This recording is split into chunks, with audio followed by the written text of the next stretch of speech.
मुझे बहुत पसंद है सब्ज रंग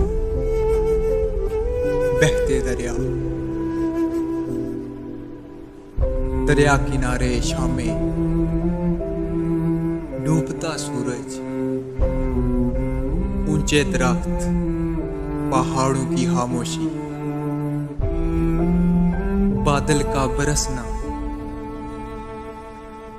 खामोश और जर्द पत्ते,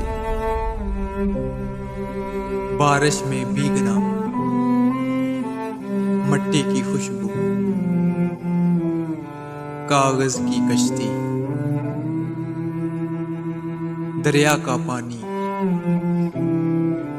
बचपन की यादें, शायरी और किताबें,